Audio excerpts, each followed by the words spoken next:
পহেলা বৈশাখ উপলক্ষে সরকারি অথবা বেসরকারি চাকরিজীবীদের জন্য বৈশাখী ভাতা নামে যে ভাতা প্রদান করা হয়ে থাকে, সেই ভাতা গ্রহণ করা একজন মুসলমানের জন্য কি জায়েজ নাকি না জায়েজ?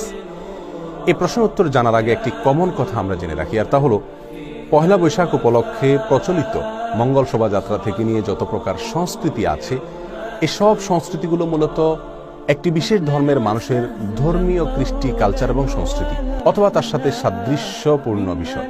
আরেকজন মুসলমানের জন্য অন্য কোনো ধর্মের মানুষের ধর্মীয় কৃষ্টি, কালচার, সংস্কৃতিকে অথবা তার সাথে সাদৃশ্যপূর্ণ কোনো কিছুকে গ্রহণ করা কোন অবস্থাতেই জায়েজ নাই।